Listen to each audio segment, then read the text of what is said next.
I just want to say in the beginning that I feel a migraine coming on, so I'm hoping it's not going to. But if it does, I'm going to close it and just listen and lay on the couch. What are early indications of migraine? Well, for me, because I've been getting them, it just starts off with like a very slight headache over the top of my head. But I've had it since I woke, like it woke me up this morning. So it's really low level now. But the pattern I've been seeing is that by 2 o'clock, it's really, really bad. And it's usually gone by like 7. So somebody's here to be let in. So Oh, hi, it's just me, Martin. I'm just getting the thing I want to do ready. Okay. I have a dog outside. Give me a couple minutes. I got to get the dog inside. Hang on one second.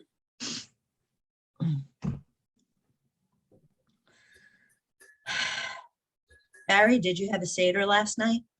Oh, no. I actually am invited to Easter Sunday dinner tomorrow, but no, nobody invited me to the Seder last night. Yeah, I didn't do a Seder. Last night was the first night I didn't do a Seder. I mean, not the first night ever, but in my, since I had started doing them as an adult.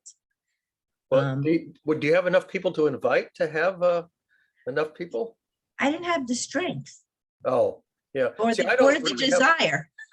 first of all, cooking is not my thing. And second of all, there's not enough Jewish people, around me that, would make sense. I mean, they used to be true back in the 90s, but the only friends that I have who do holiday dinners now is a Christian couple that I've known for 30 years or something. They Yeah, always invite me to stuff. I have an Easter dinner to go to as well. I was happy for that. I just got an update on Chrome and it's running, but it threw away my main window and I can't get it back. Let's see if I may have to start it from scratch. Let's see. I had quite a few Google updates in the last week.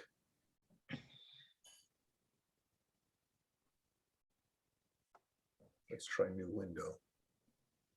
So wouldn't everybody get Google updates in the same amount?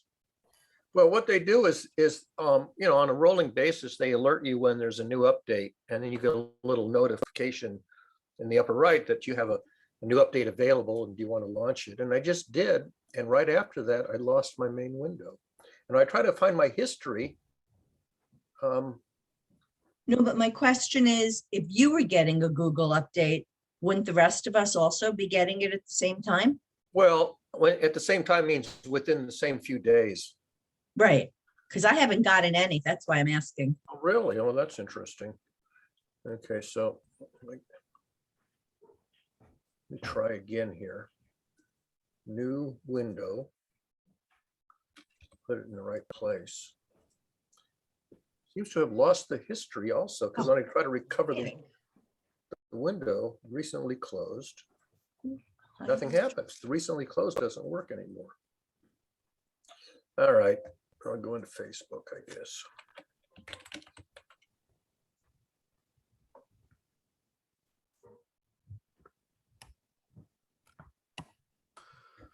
So I just let 3 people in. I didn't realize they were waiting in the waiting room. But now I have a question. When they're waiting in the waiting room, are they with each other? No. Okay. Private waiting rooms. Thanks for letting me in. I was chatting already in Facebook asking for letting me in. Yeah, I'm sorry. I didn't see it right away. And Sam was with the dogs. My dogs are now inside, so sorry about the delay. They took a little longer this morning than I expected. All right. So One more thing. Yeah. One more thing. Very interesting note for Zoom. It says you can now send nonverbal feedback to slow down. So check out any new reactions because it seems that there are a few on the toolbar. In which application did you say that was? The reactions Zoom button down below, Yeah. I think. Yes. On Zoom. Yes. So Okay. Yeah, I think I saw that a couple of days ago. I hadn't. Yeah. So I guess there's a yes, there's a no, there's a slow down, there's a speed up. I'm going to go get coffee. Okay. Oh, is it? All right. All right, here we are. Anybody want to check in? You were serious. There really is an I'm gonna go get coffee reaction. I thought you were joking. There isn't a I gotta go pee one though. We used to call that the alternate universe or parallel universe. Coffee could be a euphemism. There used to be a thing, maybe this reflects how old people are. There used to be a saying, I gotta go see a man about a horse. Yeah, Anybody women heard that did, one? women didn't usually use that saying, just to let you know. Why not? My God, there's hundreds of these smileys and whatnots. How did you even find one about coffee? Because it's It one was of the the next- default ones. It's one of the default ones. Yeah, It was in order. It it's the was, last one. so it's mine, it's clapping, thumbs up, joy, open mouth, heart. But underneath it, I'm sorry, underneath it, it's yes, no, slow down, speed up, I'm away. It's a Yeah. coffee cup, but it means I'm away. Oh, yeah, I think it must have a way of deciding which ones to show you. It doesn't show me that one. Among I the didn't- first 10. I didn't realize it at first. There's two rows, one on top of the other. Oh, So like right under the clap hands, there's a green check mark.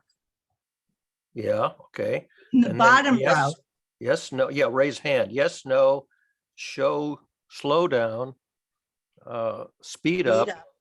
I'm away, and then that's all that's shown. in The this I'm one. away is the coffee icon. Oh, it is. Oh, I see. Okay, I got you now. You're not away. You clicked it.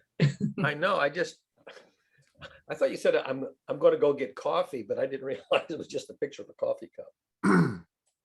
We could add a number of them. I get overloaded with all this stuff. And it We should takes add one longer that to says, process "I'm it triggered." Then there's time to process it. And by the way, Sam, the female expression from years ago would have been, I'm gonna go powder my nose. Yeah, I've heard that I one. know. Yeah. Yeah, I know that one. And if you're in a restaurant, then all the women go together, right? Yeah. Where's the little boys powder room? I remember that. There isn't one.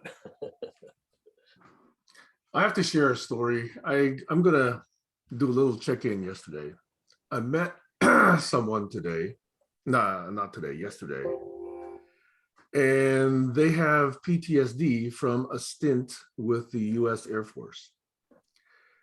And although I didn't ask much about it, they said that the PTSD came when they were assigned to a unit with 2,500 men and one woman, and the one woman was she. What's the proper grammar? And I thought, that's very high odds. And the briefing officer told her, well, you will have your own bathroom on the second floor. This is good news. And she said, why is this good news? And she said, the officer told her, well, it means that they have to try harder to go and rape you.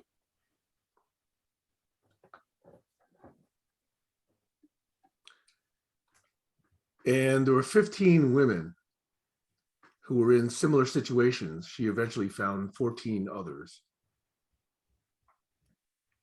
And yes, they were all abused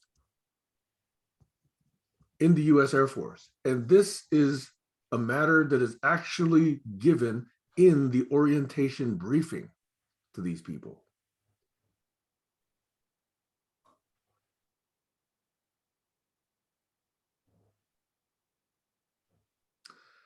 I didn't like that. Not only that, now that she's got PTSD, she's having trouble getting the VA, the Veterans Administration, to actually help her deal with it. They're dragging their feet. She even got a senator to write a letter on her behalf.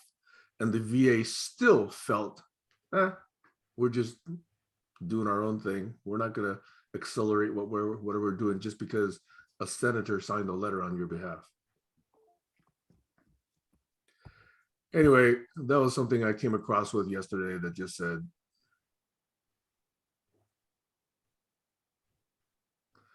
I'm not happy with the way the U.S. Air Force conducts itself and provides briefings to women who are being assigned to units. Obviously, this is probably decades ago, but still, I'm just hearing about this yesterday. Yeah.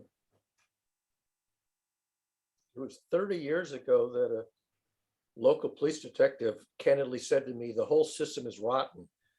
And it turned out when he said the whole system, I mean, it's how wide can you spread your arms in terms of local and global, and it's unfixable. Was anybody else here in the U.S. military? See, I actually attempted, when I graduated school, attempted to join the U.S. Navy, Wow. but they rejected me because my Because, eyes were not good enough. oh, So Your I didn't eyesight. actually join them. I was actually drafted when I was in grad school, and I wasn't expecting to be drafted because I was working for Bell Laboratories and I was at Stanford. And I actually ended up filing conscientious objector status, and it took, I think, 3 years for the case to finally dissipate. I never went in, but I was on the verge of being drafted. Right in the middle of grad school. Anyway, I wanted to share that story because I didn't like that story. Anybody else want to check in before we? Hi, this is Martin. For some reason, I can't seem to get the sound to come out of the TV. It's only coming out of my computer. So you might see me kind of log out and log back in, okay? All right.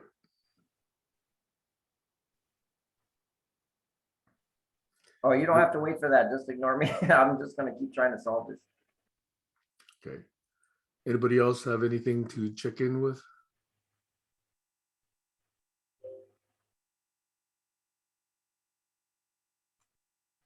Well, I also found out that my CEO asked me to travel again. This is kind of the official end to the COVID restrictions. So not next week, but the following week, I'm actually being asked to go down to the Bay Area, California, again.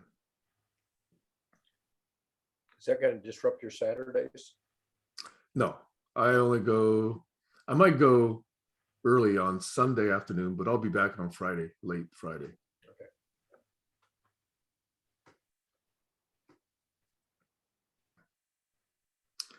Oh, and I also heard via the grapevine that unblocking has moved to Mondays. Yeah, that's right. I guess what? I at won't be 1 able to make it. 1 p.m. Eastern time? Is that it? Yes, yes. Okay, so you guys now have your Sunday mornings free unless something else comes up to pop up and take its place.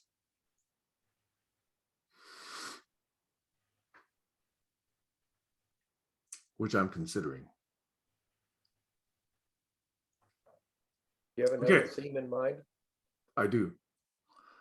And stop me if this is not appropriate for now, but since you asked, I was thinking this particular forum has been pretty much everybody has a say, everybody raises their hands. We've been trying to get some focus and trying to get some facilitation, is trying to get some shared group memory. I'm thinking about taking Sundays and really having a much more restricted group, those who actually agree on certain agreements and guidelines and practices. So I'm about to come up with a set of requested practices that I'm going to try and evolve. And if people want to evolve those with me and comply and, conduct accordingly, then that's the experiment I'm trying to run. Essentially a social contract model, something like that.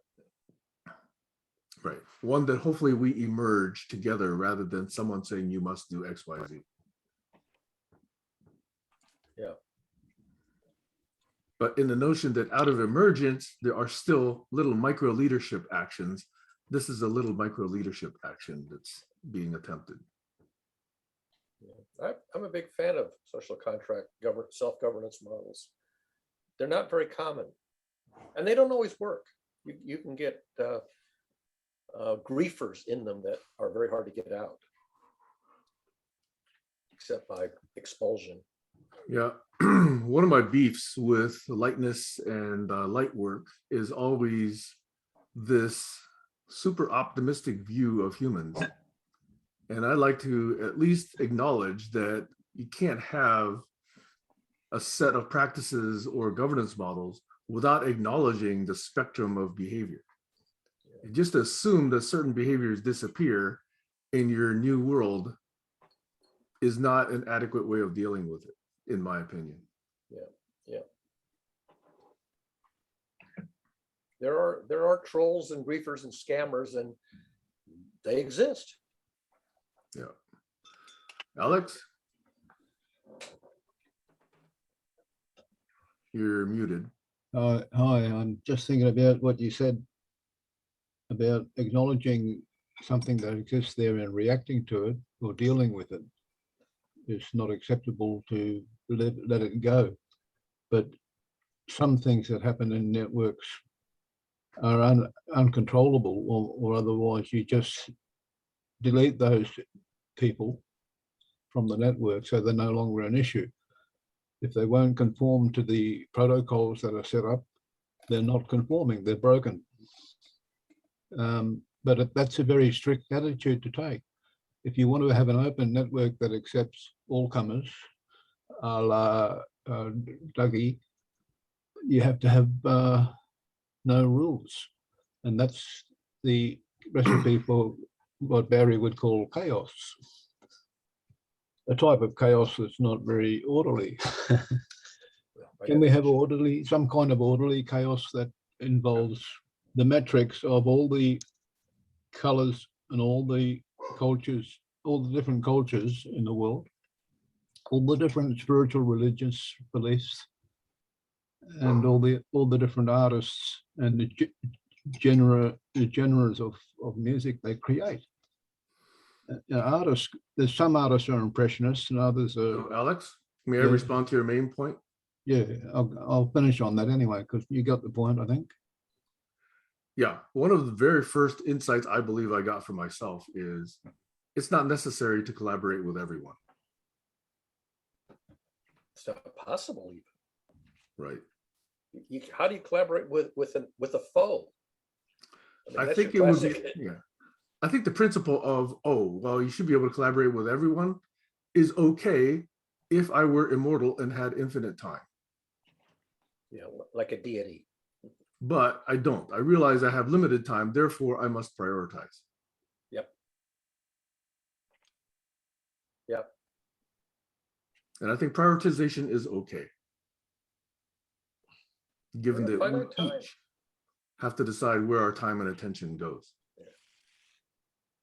We have finite time and finite information processing bandwidth. Right. And what are you going to do? You install a bigger brain? I mean, it's or slow down time. Not possible. That doesn't mean that you shouldn't try to collaborate with most. Yeah. But after Well, some time, it could be evident and quite, shall we say, obvious Yes, that it's not as productive as other attempts. exactly. It can take, maybe hours, days, weeks, or even longer to determine that two parties are incompatible. Depends on how challenging and how hard you try before you give up. Look at how long marriages last before the parties decide they're incompatible. Sometimes it lasts years. Better yet, look at how long people know each other or talk to each other before they decide to get married. Yep. There are no guarantees here. Anyway, those are some thoughts. I've mentioned this before, probably over a year ago, but I couldn't find the time to do it. But now this Sunday morning time seems to have opened up. I'm not saying I want to monopolize this time. If anybody else has a proposal for that time, go ahead. But as long as it stays open, that'll be something that I'm considering seriously. Are you thinking of like a potpourri each week or a scheduled presentation? No, I'm talking about real focus with real agreements, with a real shared group memory, with real agendas, with real activity arc, going towards a real objective, real outcomes, real done criteria, real success criteria. Right. So research and presentation of results rather than talking off the top of our head. Yeah. Okay, I got that. Are you talking about a sprouting from the GCC that has real agendas and real connections? Yes. That sounds like a pollination sprouting of the concept that was brought up by Bridges, Jeffrey Bridges, what's his name? Joshua Bridges. The actor, Joshua Jeff? The actor? Bridges. Joshua. Joshua Bridge. Yes, he said that's a real thing happening, and you can see it growing in the world. We're not a part of it because we haven't taken any attempt to make ourselves part of it or to start something similar here with our group. You could say that it's kind of returning to what the early notions of barnstorming really were, but then we seem to sink further into the foundations.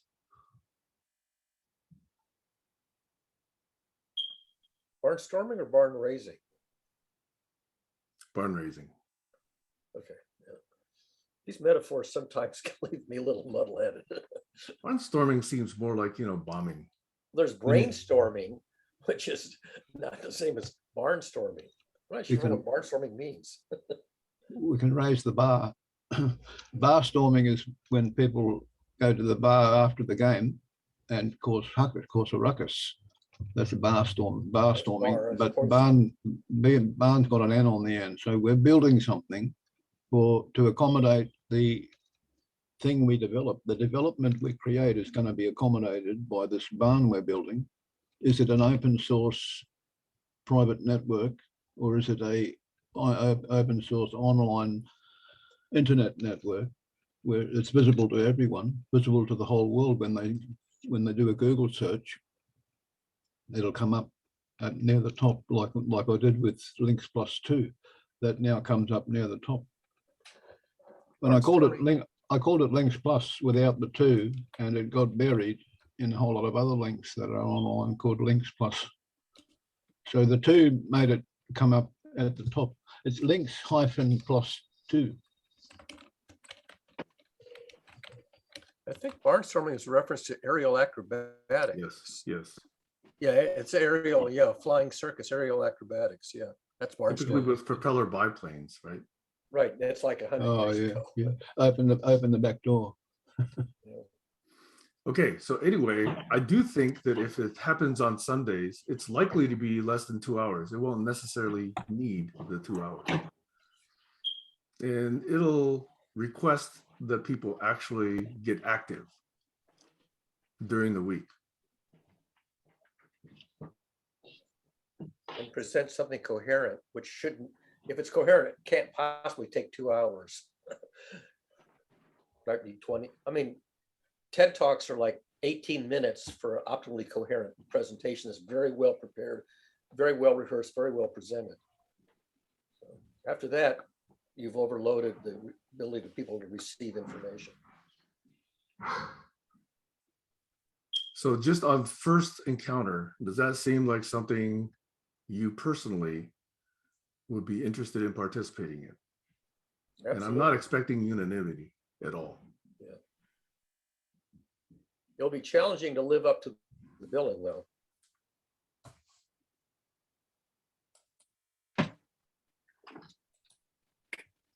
Good, excellent. The fact that I didn't get any yeses means that people are not rashly saying yes. No, it's difficult because Yes. I think I have an own program, so now I'm focusing on chemical elements, just one sentence per element, so until iron, more or less. So And then I want to go into the history of mathematics, so which would be in September maybe.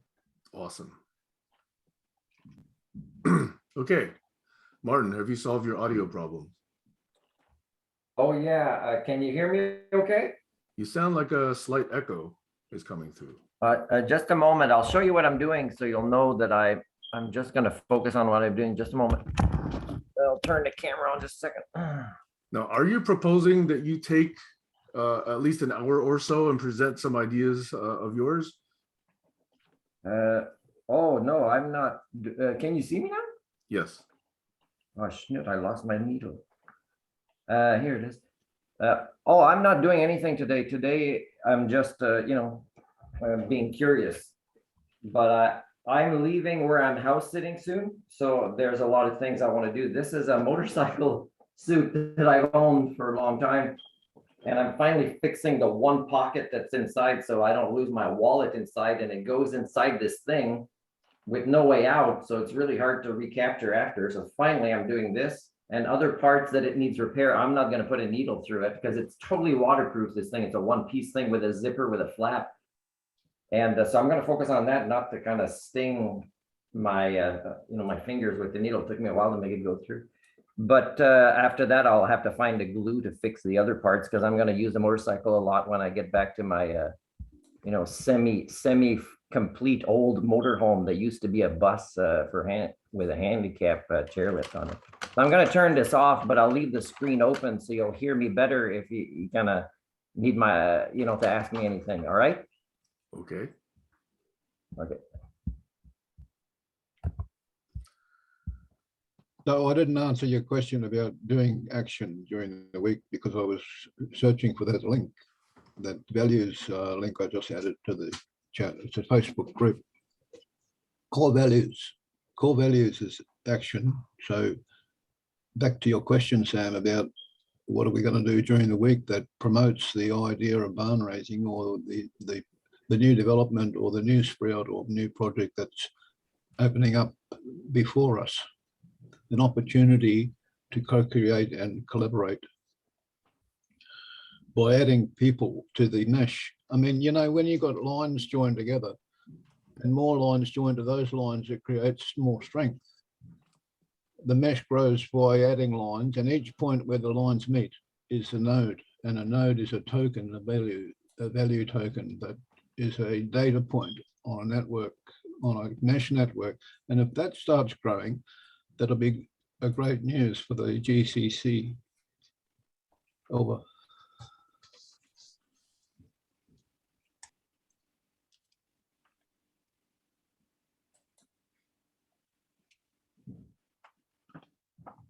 Okay. Does anyone have topics they would like to bring up today? I'm looking at my list, but I always use that last. Well, I kind of dominated last Sunday, so I don't want to dominate this one, but I did put one that you read, Sam, in the messenger chat, if you think it's worth considering.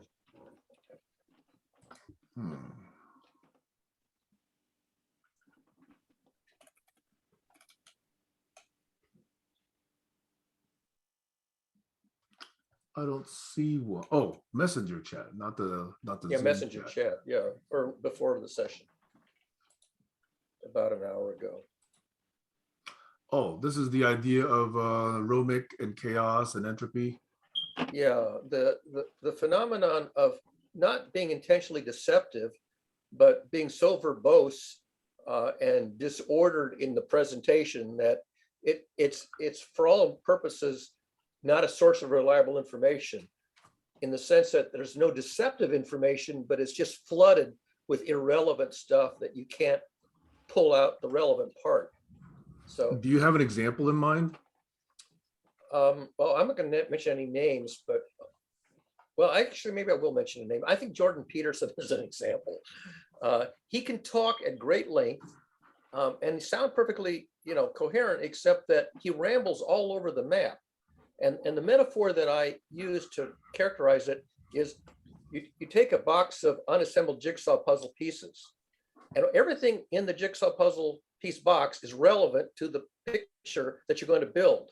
But instead of building the picture line by line, he'll pick up a piece and mention that it's relevant, but not explain how it relates to its neighbors. So put it down, pick up a different piece and mention how it's relevant, but not how it connects to adjacent pieces. So it's disordered in the sense that you never get the big picture. He never picks up a piece that doesn't belong or a piece that's misleading. So he's not even wrong. That's the notion of not even wrong, but it's not useful because you can't process all that disorganized information. It's an incoherent presentation. Hey, Barry, one way that, let's say, Jordan Peterson would disagree with that is to go on YouTube and see how many people choose to cut and pieces of his talks and kind of redirect them towards the interpretation that they want, right? So they use him because he's this way, like you described, and therefore he's working against himself in making the world a better place by not admitting what you're talking about, and therefore having a higher number of people cut and paste his videos, for example, for their purposes. And they like him, they just cut and paste. And then he ends up maybe never living and dying, never realizing that he worked more against his own causes, It's like panning for gold. You find the nugget of gold that was in a day's worth of panning, and you never mention the rest of the day's worth of time that you put in looking for the nuggets. They'll pull out the nugget and then mention what it connects to in a coherent, succinct, brief presentation. But this business of having to sit through panning for gold all day long and look at all that gravel, that's just, that's what I'm talking about, not even wrong. The gravel is real. It's just So you're not saying relevant. that the effort required to mine his speech is high. Right. And it's high compared to the few nuggets you get out of it. Right, very high entropy. Not even wrong, but very high entropy and therefore not very useful because it's not well organized. It's not coherent. It's not a picture. That man wrote a successful book. I'll have to say, sorry, Alex, I was speaking as you were speaking. Well, I'm just listening to you people castorizing a man who wrote a successful book. Where's your book? Show me your successful book. 12 Rules for Life is a phenomenal piece of writing. It sold millions of copies and made him a rich man. So are you using this as a valid argument against Barry's observation? Well, both of you, Barry and Martin, have criticized something this man did by going online and having other people cut and paste his content. That's not a valid argument. No, but Can the I argument you respond were to my using. part? Okay, I'll respond to my part. I've never read his book, and I think I would enjoy his book. But I'm talking about his videos, and I actually talk about him on my own videos. So you can do a search for Jordan Peterson on my own videos, and you'll see that I also offer to help him with this developing issue that he has. And I've tried to contact him because I am afraid that he's gonna realize in his older age that he became the person he didn't want to be. So I'm doing my part to help noticing a pattern in his videos and offering my help, but I'm not criticizing his book, which I think led him to go on tour a lot, and he's still going on tour, but he's not necessarily noticing that his speaking is getting worse. But maybe his writing's getting better, but his speaking is not getting better. So Josh and Stacy all have their hands up. Go ahead, Stacy. Yeah, I was just going to say that I don't take what Barry said as a criticism. I take it as a statement for some people that are able or comfortable with following the long trails to be able to glean out the points. They might enjoy that kind of writing. So I think it's about styles. Other people needed to get straight to the point, make one point at a time and move on.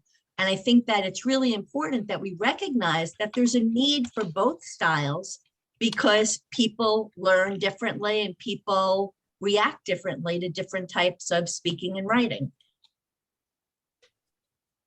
Yeah, I myself didn't take what Barry said as criticism so much as just it was a phenomenon. Anyway, Right. Josh has his hand up. Yeah, I would say the same thing as both Sam and Stacy is that's an observation of a style, not a criticism of a person. So that's the way I took it as well. And another form of speaking is to say, I have 3 things that I would like to say. I'm going to take 2 minutes to say them. And these are the 3 things.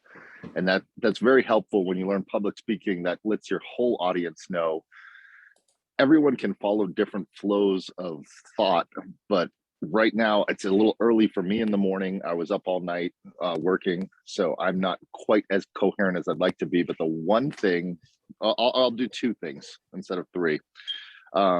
One is I just wanted to share with Martin. I don't know if you can see the screen when there's little hands go up, that's the next person to speak. And that's an agreement that we all made so that we don't talk over each other. Not that it's, the other style is called popcorn style, where we just keep our mics open and we all talk when we need to, which is sometimes the conversations go back and forth here, but we try to adhere to raising the hand so that we're not talking over each other. And Heiner's got his hand up next. And then the other thing I wanted to say was regarding the GCC and sprouting and making movements or motions or standing up another Sunday, moving things to Monday for Doug's. I would love to have a time when we can go around the room for the people that are here, and then also send out emails for people that are not here to ask them what they would like to do with the recorded footage from the last 4 or so years. And also, what is the objective moving forward? So where are we at right now? Meaning we're moving the Sundays, and Sam is proposing a different sprout on Sunday. And then just to go around and actually have some feedback before we move forward so that things just don't, Colin hasn't been here for a little while. I don't know if Colin's aware of what's going on. I could probably name 2 or 3 other people that come every so often, meaning Glenn is another one. I don't know if he's been informed. And can anyone else think of someone else that we should contact so that we make sure that as a group, we're not just making decisions without other people? And with that, I'm complete. Thank you.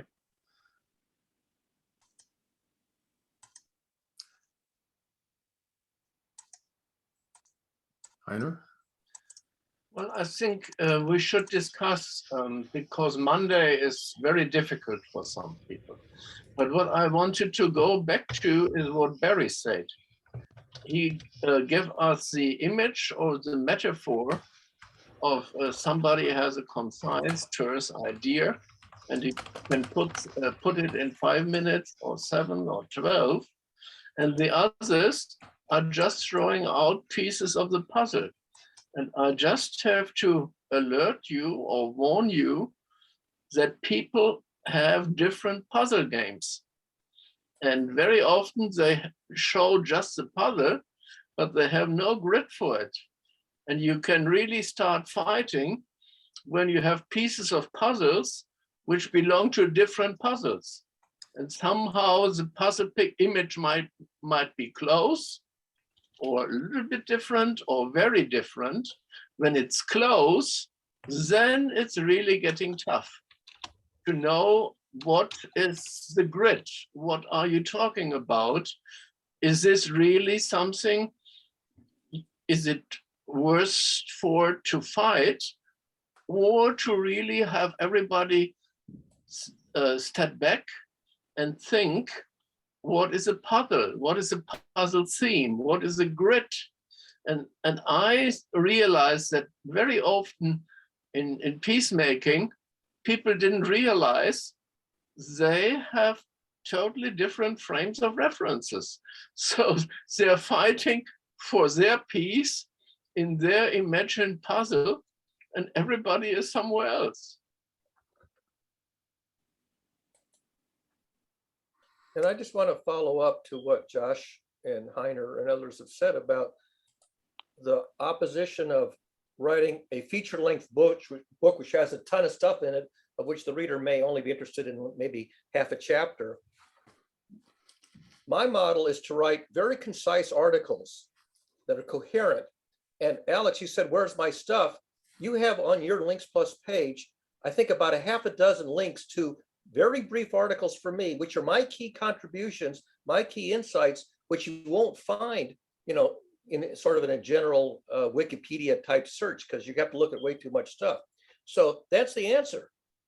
The concise links are on your own links plus page, about a dozen or fewer. Yeah, I've got 78, I think, now. Because Well, not there's for me. I didn't write 78. I wrote lots maybe of half a groups. dozen that are keepers. Well, I mean, there's lots of groups on the internet and lots of people. You're one person, Barry. There's lots of other people that I need to link to as well. On Yeah, my you said where are mine? my links plus page is my personal collection. It's up to the other members who join links plus to put their personal collection on their links plus page. Not on that doesn't go on my page. I guess we're not communicating. Sorry.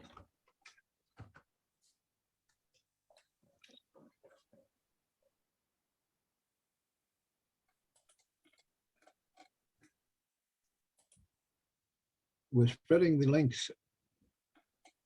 When we add a page called Links Plus, we're spreading those links on the mesh network. That allows search engines to find them more quickly, more easily.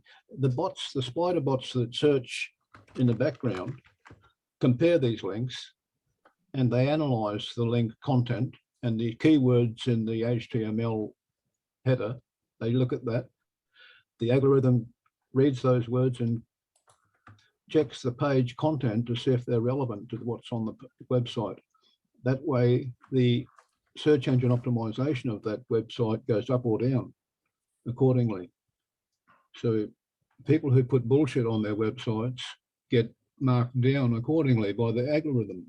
This way, Google's encouraging better quality content to be published. And it's worth noting. Over. I do have a table of contents on my websites that if you find one article of interest, you can then go back to the table of contents and see what else I have written in my style. You don't have to search the whole internet. There's a table of contents right there next to any one article of mine.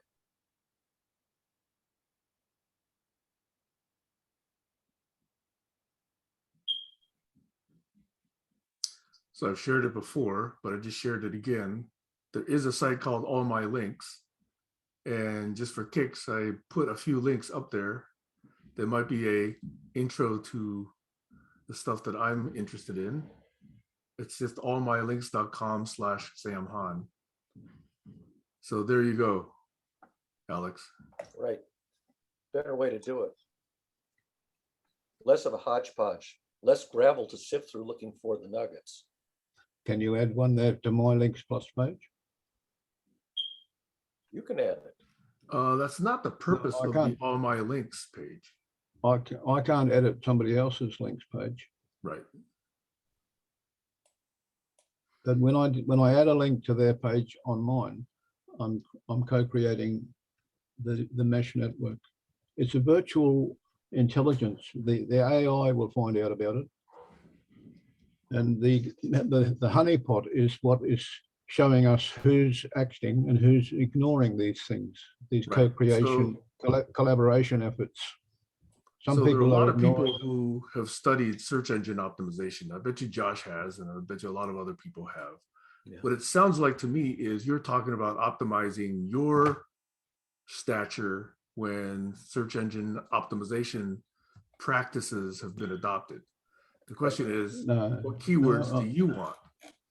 I'm talking about a simple act of people acting together But Well, that happens all the time already, Alex. by creating these links plus pages is what increases the strength and value of the core network. So Alex, my request to you is, I believe you have actually made this statement and made this request probably hundreds, if not thousands of times. So I Exactly. believe that people get it. Yeah. So if they're not doing it, then you might want to ask them, why are people not doing it? Links Plus has only been around about 3 months, and I have a feeling why they're not doing it. And they're not doing it because they're not interested in collaboration. They can't It's see a the blanket value. generalization. Well, okay, their IQ is not up there where they can see the value of a mesh network on the virtual web. Anyway, I'm just asking you to look at the effectiveness of the request that you're making and the presentation of it. I do look at it. Mind you, part of my issue is the fact that I'm close to the forest. You know, when you're so close to the forest, you can't see the trees. Because I'm the creator of the links plus 2 mother node, if you like to call it the network mother node, which is the idea. The individual links plus websites belong to the individual people who create them. They're collaborators. So I don't own it at all. I'm not pushing something that's mine. It's an open global ownership collaboration. So, you know, so I can take myself out of the picture by disclaiming any need to promote anything that belongs to me. Over. Okay, anyway, I've stated my request. Martin, your hand is up. You're on mute if you're speaking, Martin. Oh, okay, yeah, so, yeah, here I am. Do you want the image too, if I talk now? Generally, people like seeing people as they speak. Okay, thank you. 3 things. Sam, I appreciate what you said at the beginning related to the Navy. And that was brave of you to do that. And it talks about other brave people who've been victimized who talk about it, because I think most of our societies are like this, right? Let's say we go for a job and we already know, because like I had an interview this week where the employer's liability on people dying is still unresolved, and they still claim we're a great organization that's been doing this for a long time, when the police are still investigating neglect that caused deaths of people, and they're interviewing me as if they're great, and just saying it, you know, is not enough, right? We can't just say we're a certain amount of people that act a certain way and that has these abilities, and yet, you know, we've gotten to the point in our societies where we actually invest more effort into our images than becoming the people we claim to be. So it's sad, and it's not the only place that story you talked about of neglect and abuse. It's pretty much everywhere.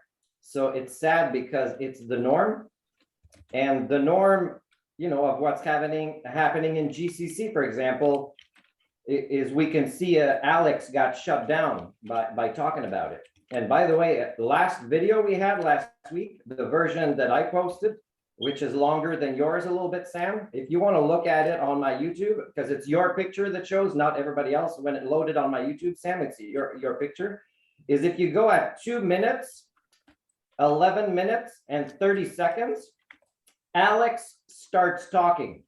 And I believe in that long video, he summarized the wisdom that was needed for that video more than anybody else. So I want to apologize a little bit for the group in how maybe you don't feel heard, Alex, but I want to say that I heard you for that wisdom. 2 hours, 11 minutes and 30 seconds, you start talking on my video from last week, and it is worth hearing. Thank you for that. And Joshua, I just want to say thank you for the feedback. I don't believe it's entirely appropriate the way you gave it to me, but I appreciate the reminder. Thank you.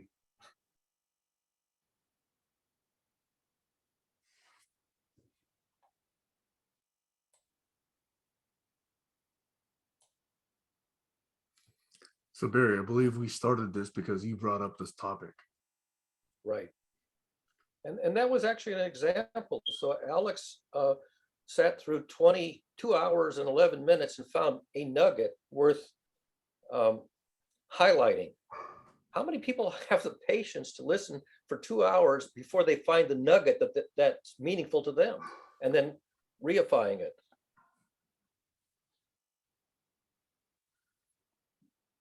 Or you could look at it the other way. Somebody spent that time to do it, and now none of the rest of us need to. Right. For that one particular nugget. Right.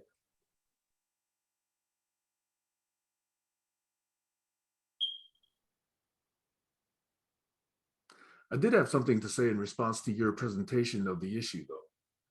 And that is that I'm not going to speak on Jordan Peterson because I've only watched a few of his videos. I haven't watched everything, and I don't follow him, and I don't treat him as a guru.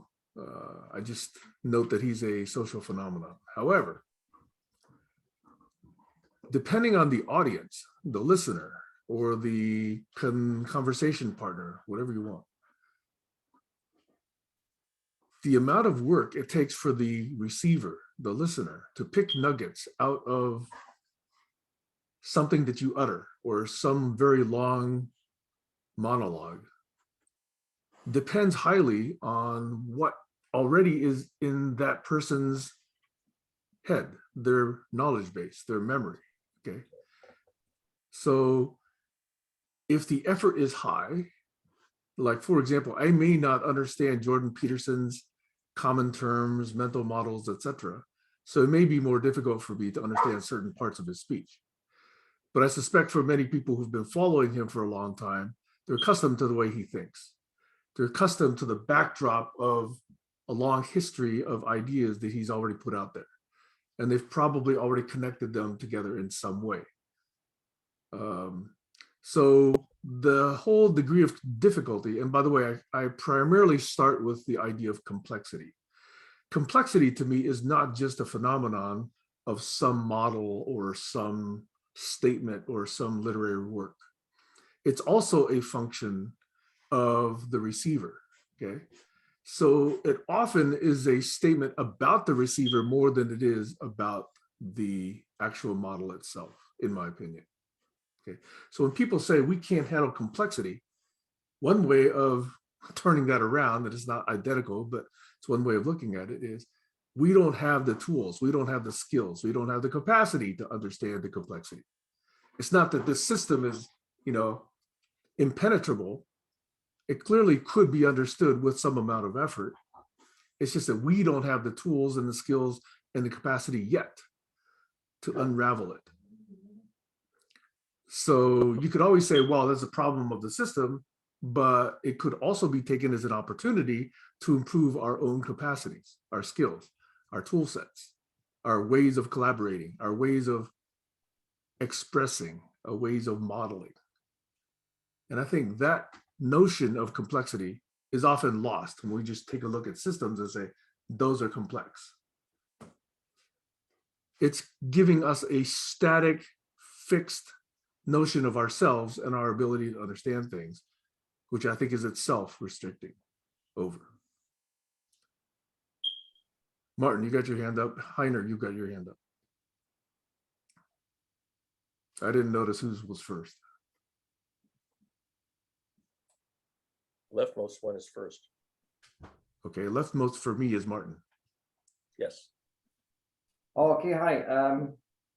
Yeah, thanks for bringing up complexity, because I mean, as much as some people might claim to be interested in it, or there's a fascination for it, I mean, it takes overcoming intellectual laziness at fairly high levels. It's complexity we're talking about, right? It takes effort to see it, to find it, and even when we can see some of it, we only see some of it.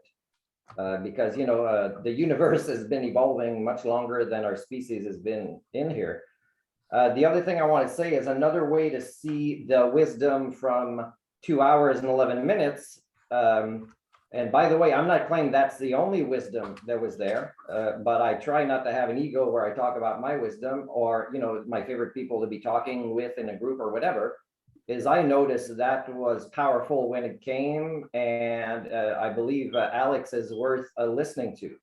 So, but again, it takes patience, it takes a motivation, a desire, and it takes a kind of respect for others. So again, I did listen to that entirely, and what I want to say first is a statement that this might be my last Friday because I bought a plane ticket, and I'm not sure. Well, I'm not sure about my computer working, but I'm not sure where I'll have regular internet access after that. But it's also the fact that, as I've told you guys, or you kind of picked up on it, is I keep trying such groups, right? You guys every year or so to see if I could get something out of it. And today was kind of my part 3, just out of curiosity to see, you know, if the dynamics would have changed in some way. So I'm here because I'm available. I'm still here where I'm house sitting, but I won't be here next week. And I want to thank you anyways for letting me participate, and maybe I'll try again in 2023. I'm not sure where I'm going to be and what kind of technology access I will have. I have 3 questions. I'd like to ask maybe the first one now. The other ones can be later. The first question is, Glenn, Irina, and I filmed a video this week, and we believe, the 3 of us, that it is a decent conversation worth listening. And I posted it on the Facebook group, and I'm curious to see who listened to the entire thing with the motivation of, you know, looking for this complexity, looking for this wisdom. And you could also answer, if you want, about last week's video. And I'm saying that I listened to it in its entirety, I think maybe twice that one. And I'm not sure if the one with Irina and Glenn this week, that I re-listened to it 2 or 3 times. I can't remember if it's 2 or 3, but I did it without multitasking.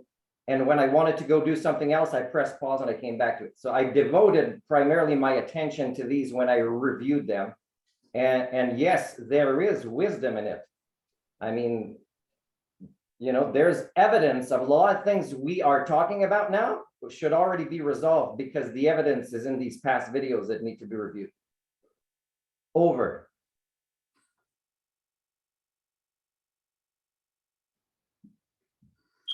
Heiner, Alex?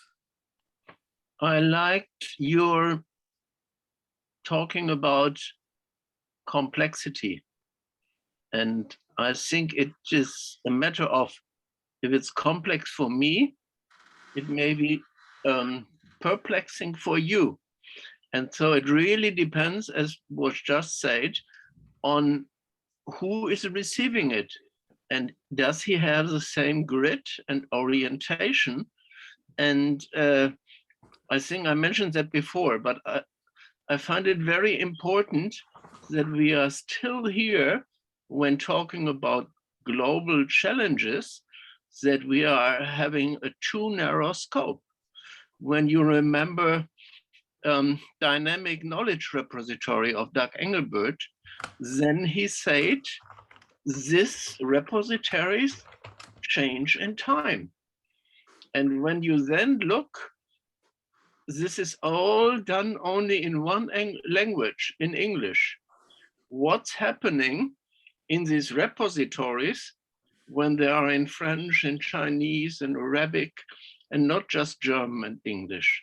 So this is the real challenge, because all your keywords and hashtags only make sense if you have the same vocabulary.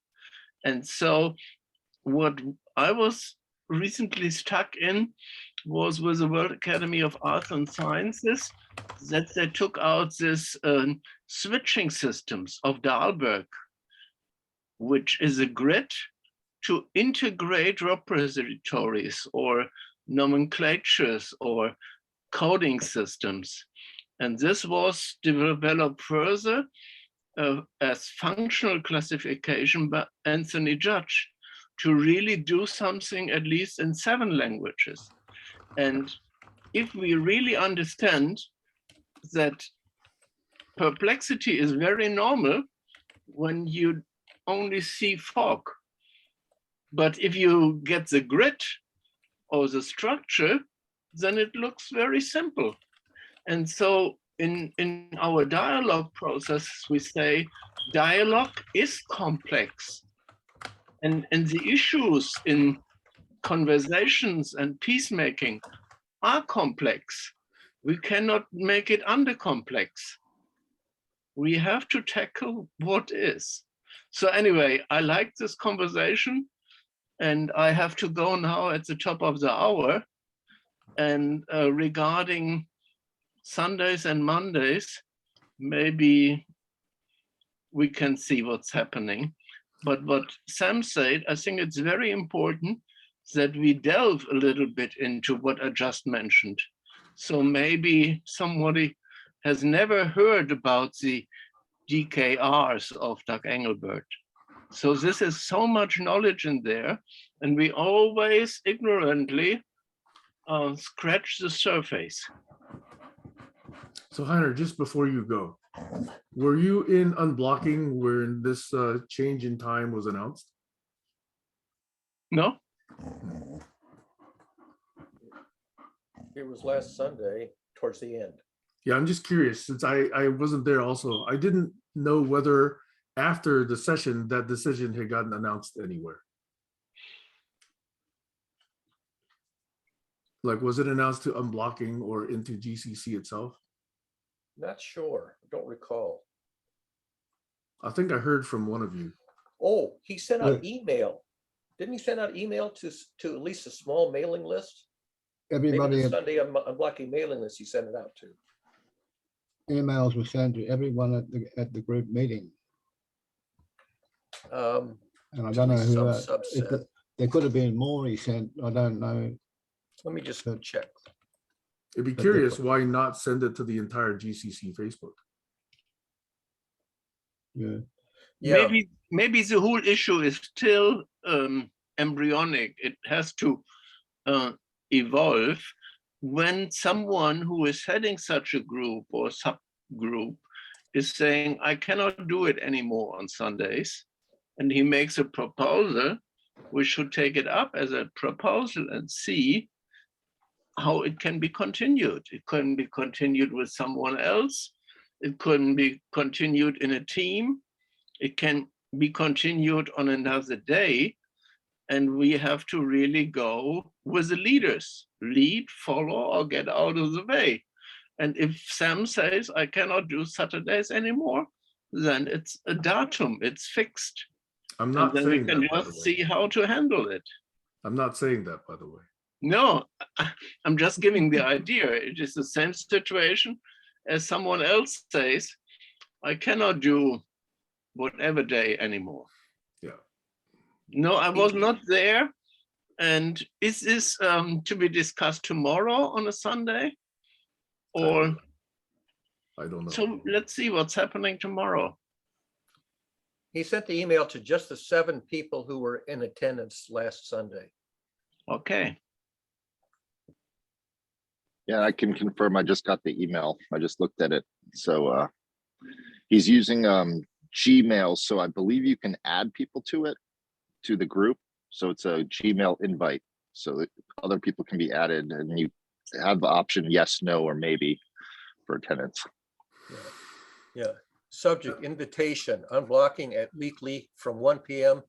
to 3 p.m. on Monday. So that was the title of the email he sent out, but only the copy I got only had the 7 of us on the distribution list who were in attendance last week. so we are meeting tomorrow?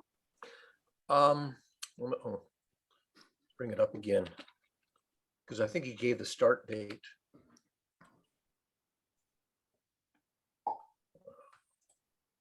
Does he give the start date? I don't believe there's a meeting tomorrow. I think And you're it's- right. I don't. It's also Easter. Yep. That's true. I don't think he actually said when this new thing starts, but I think Stacy's right. It's not tomorrow. It is holiday in all the world religions, or many Yes. of the world religions. Yeah, it's Easter. So it's actually, anyway, not a good day to discuss or follow up on that. Yeah.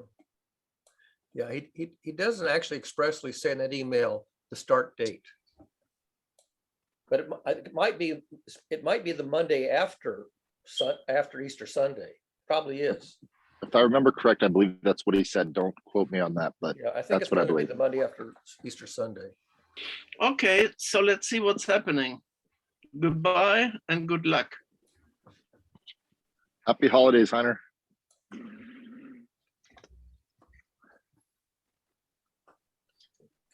that's the link in the chat if anybody's interested in that wisdom Martin talked about that I shared. I had to go back and look at it myself because I couldn't recall what it was about.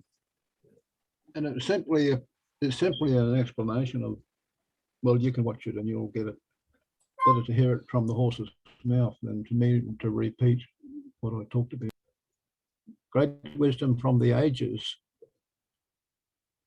brought together in one sort of few short sentient statements. Human beings working together and collaborating with truth and justice and the feasibility of something that might be able to work if we get enough people involved without the greed of the big corporate entities.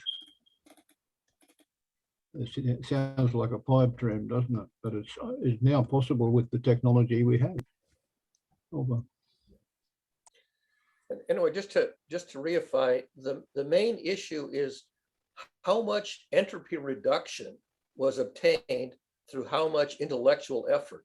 And so what I look for is content where somebody put in a lot of intellectual effort to reduce the entropy of the information in the knowledge repository, so it's presented succinctly, coherently, concisely, and briefly, and you don't have to pan for gold. That's the issue that, that I don't want to end up spending all my time doing something that one expert could have done and then written it up concisely. That's why they put the link there.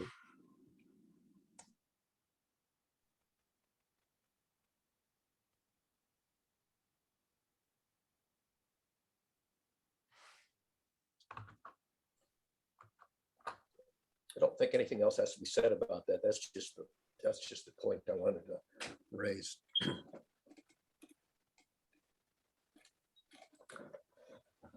The art of Tees has his hand up. Tees, yes. Tees, you're on mute. I was on mute, sorry. I was there Sunday, so the day will change and the word, so now it still says on the unblocking, but he might change the name also. So that's new for Monday. And So it delinks from GCC. It's no longer considered under the GCC umbrella. It's an independent activity now. I don't even know what that means. It just means that, well, it probably means that he won't be announcing it within the scope of GCC or exclusively within the scope of GCC. Still seems it would be useful to GCC to at least say, hey, this unblocking that used to be part of GCC is no longer part of GCC and it's changing time. Yeah. Otherwise, people will not have the understanding of what happened. Yeah, I don't disagree. I mean, Doug always posts a notice on his own personal timeline in addition to GCC and maybe other places. I don't know. I never looked to see where else he posts it. But it's not an exclusive GCC sub activity. Did the fact that it was GCC mean that people had criteria that said, I can bring this up and I cannot bring that up? Don't know. Because if there wasn't such criteria, then I don't know what part of GCC means. Yeah. There's a problem with the leaving stuff at the door, coming in empty. Those two statements, coming in empty and leaving shit at the door, mean different things. Because you can bring some shit into the meeting. I mean, you have to. You can't leave everything at the door. There won't be a meeting if you do that. Are you saying those were GCC criteria? Those are Doug's criteria. They're for unblocking. Right. Yeah, Josh? Doug gets upset when I come into unblocking and start talking about Links Plus. Though he doesn't show it, but I can see it in his comments. Yeah, I'm just, since we're talking about the Facebook group, I went in on the phone. I need to go in on the computer, but Facebook has made quite a bit of changes. But I was just trying to find the admin list because we had a rule. I remember talking to Aaron about 2 years ago, who started the Facebook group. If anyone wants to be an admin, just contact him and he'll put you as an admin. So that was pretty much it. Anyone just can be an admin, but I can't find a list of all the admins. I wonder if anyone else can help me find that. You're talking about the GCC group? Yeah, the GCC group. It says when I click on members, it doesn't, it used to show the list of admins and now it just shows the list of members and visitors. Really? You're right. you- Yeah. Used to. Are you an admin? I'm also on a phone. I'm not on the computer. It might be different on a computer. We just Do you- But- do you I'm need- trying to look now. Are you an admin?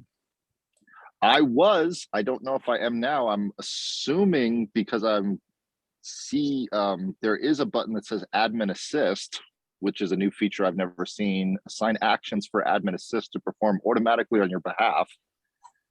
And that has to do with declining, removing, and turning off comments. So I'm assuming I'm still an admin. I would Google what changes have Facebook made. Sure, I could do that. I just want to check because the settings on the computer are sometimes different than on the app on an iPhone. Okay, So what? I Yeah. have it, Joshua. I'm on the Yep. desktop. And when I click on people, it has a group that says admins and moderators 13. And Okay, I can click see all to see all 13. And then after that's the rest of the members. So members 1,619, admins and moderators 13 are listed on the desktop version. okay, it's probably the same 13 that it was like I can just, well, you're one of a them. year or so ago. Actually, there's an admin whose name is Global Challenges Collaboration.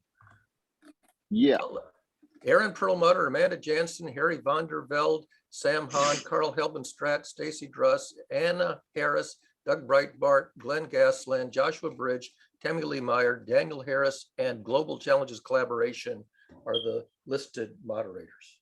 that's awesome. Thank you, Barry. That's what I was No looking problem. for. Entropy reduction. And it does anyone else want to be an admin? Because I remember Alex, I think I asked you a while back and I don't remember, I think you said no at that time, but if that's changed and. Yeah, I'd like to be an admin. Okay, Do we But have who- criteria and responsibilities for admin? Who do I ask? according to Aaron, he said, just ask him and he will put you on there. So I don't know, I haven't talked to Aaron in about a year. So I would have to get back in touch with him. I'll talk to him. Yeah, but Thank you. yeah, it'd be important to at some point, because that's where most of our stuff is there. I still have the website. I don't know if it's active and live, but I didn't take it off my server. I threatened to do that years ago and I never did that. Can I mention something I just noticed before Martin? Is that the three parts of a triad have a foundation. If anybody likes science fiction novels, the Foundation was a famous series by a science fiction writer. And there's three portal entries are there above the foundation. See that? There's actually 4 surfaces on a structure like that. So that's a point of interest. We have something to consider in that foundation over. Thank you. Josh, your hand is still up. Was that from the previous time? That was from the previous time. I'm going to lower it now. Martin, your hand is up.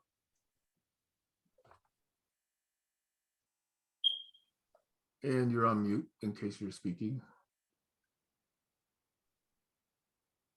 Oh, hi. Alex, I'm going to have to review the video later to see what you said about the foundation. You don't have to say now, we don't have to take that time now. It's my job to do that research to look it up later because I kind of missed the beginning of what you said about that. So I'll review the video later because it's a book I've read the foundation series about 7 times. So that's why I kind of offered my help to Apple before they kind of, as somebody that considers themselves a socio-cyberneticist, to kind of be a consultant for this series. But anyways, I wanted to say that I still don't know how you guys define a shared collective memory. And I also don't even know how barn raising is defined, but I would say again, trying again with you guys this year, I might assume a definition of it and say I don't see any value in it, but I mean, maybe you guys can define it and tell me how this is something that you choose to want to manifest. I asked that one question before and nobody came even close to trying to answer that. So I don't know if that's shared collective memory.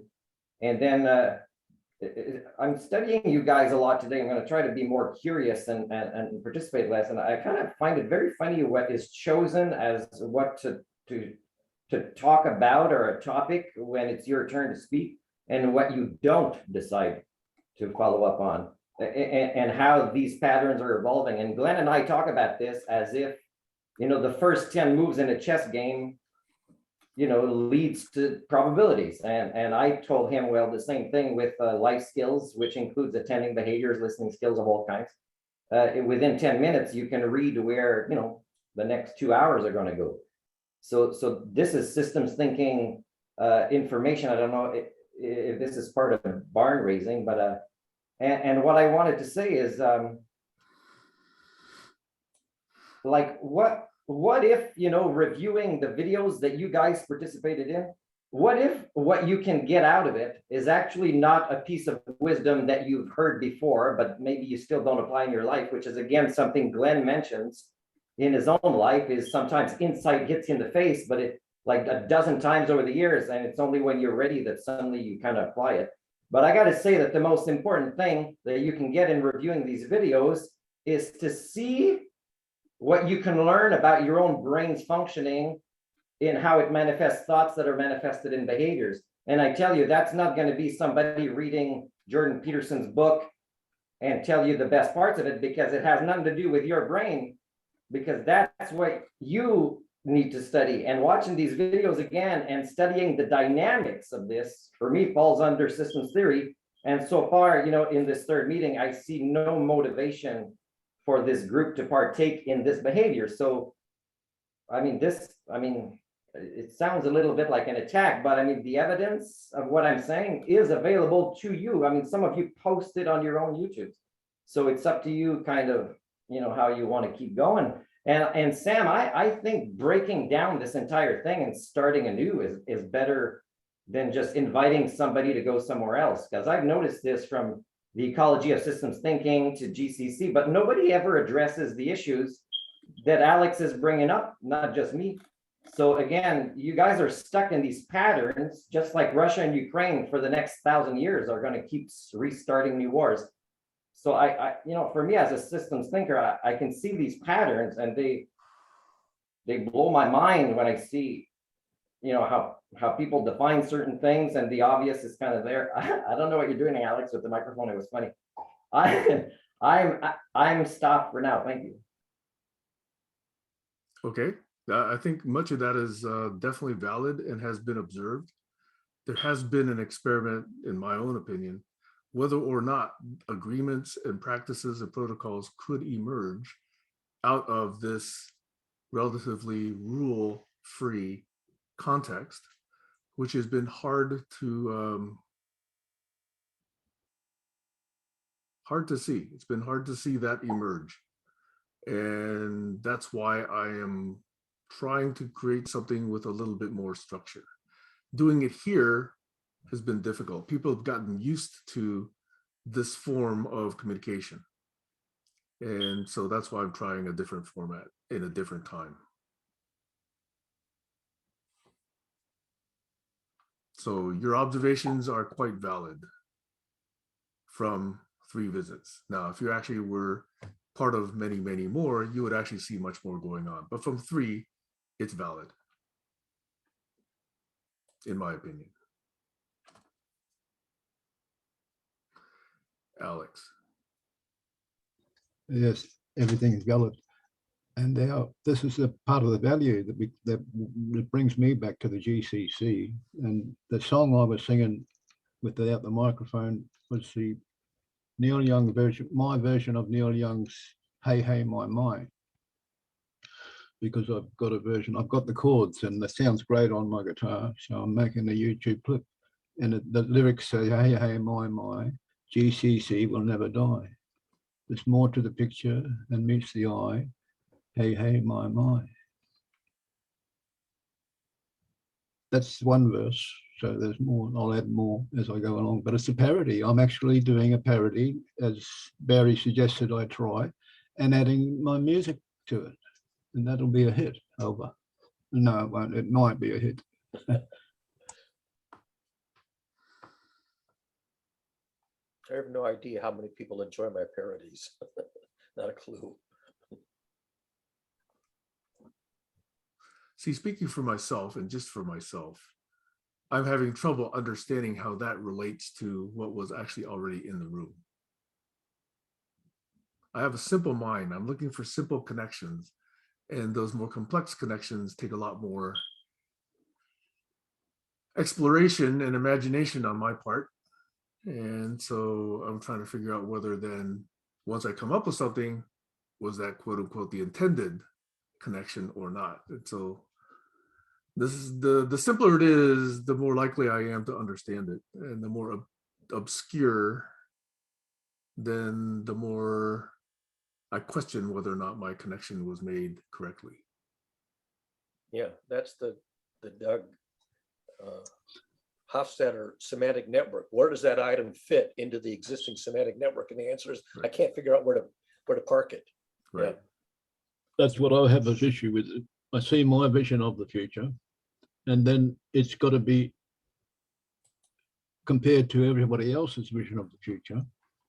And the links between those have to that's what establishes the changes to my view, seeing these different interpretations. So that knowledge repository is important for that, and it's growing, so that's great. Over. Well, let me see if I can put something else on the table, which to me doesn't directly connect. Let me see if there is a connection. Okay. This morning I had a thought, and the thought was this: you can't say something unless that thought was already in your head before you said it. Is that a true statement? Oh, I thought you were proposing it as a principle. Yes. Don't say something unless you've already thought about it in advance. No, I'm saying that just as a matter of quote unquote precedence and causality, if you said something out loud, then you must have had it in your head before you said it. Is that a true statement? Not necessarily, but it's rare. It is, but I often say things I wish I hadn't have said. Which were still in your head, right? Yeah, yes. Right. There's a lot of So- shit in my head. Yeah, I'm not talking about whether you wish or didn't wish you said it. I'm just saying, if you said it, can I conclude that that's what you thought just instantaneously before that? Yeah, it's the jigsaw puzzle. You got two pieces which are in your head, but you didn't have that they were related. And then while you're talking, you realize that this piece and this piece, which were seemingly random, suddenly connect with some kind of a cause and effect relationship. And that can happen in real time. It's like a little flash of micro insight. Right. The question I'm asking is this one way to understand, quote unquote, this thinking aloud business? Some people Yes. say, I think aloud. Yes, looking for connections in real time. So is that thinking aloud possible to do without speaking? Oh, sure. That's what research is. You know. But then it's not called thinking aloud, right?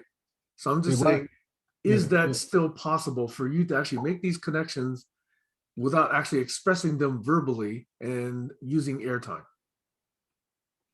To be desired, yes. Yes, but That is But to be yet- desired.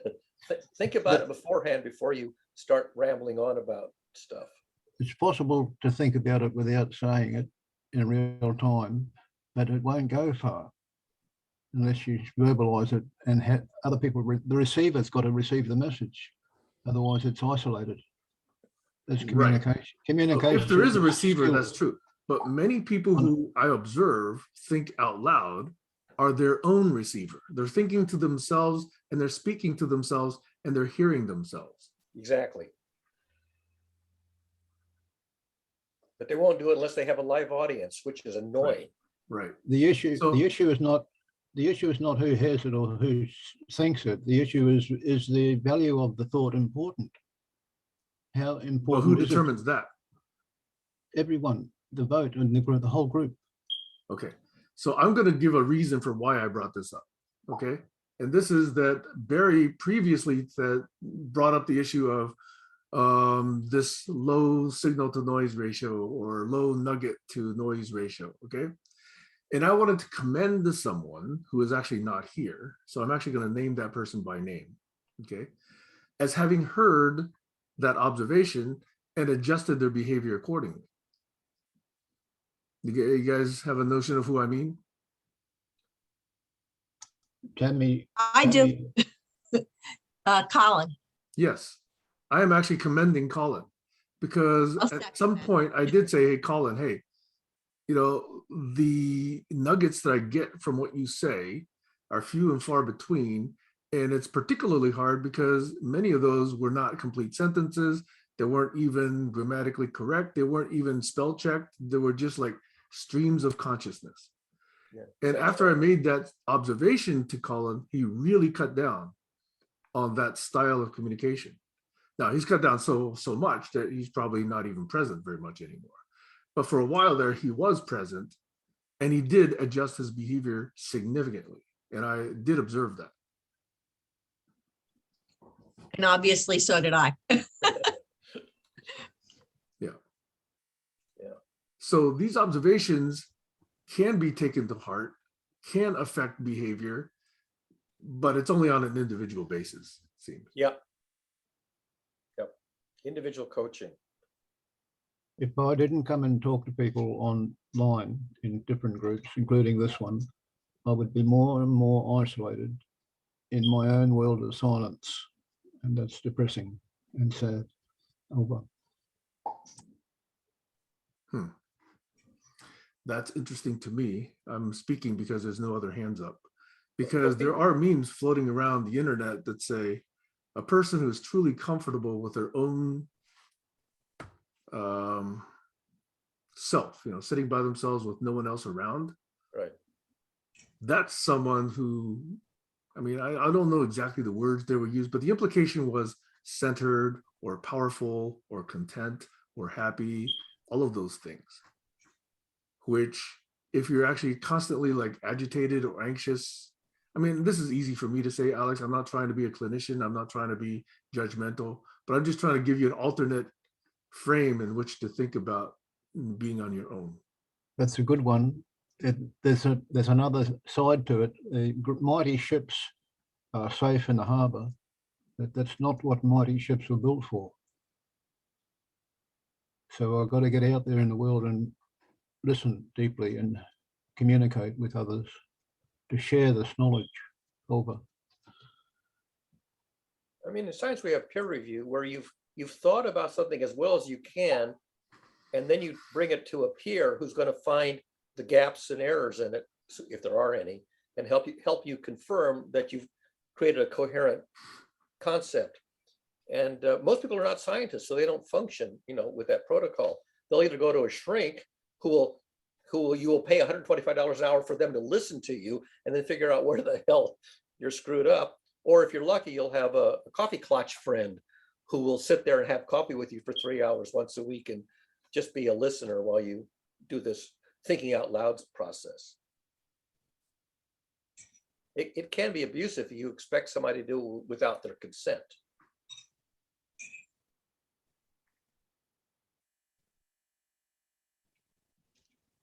That's one of the parts of the reason we developed the protocol of not mentioning people who aren't here in any derogatory sense.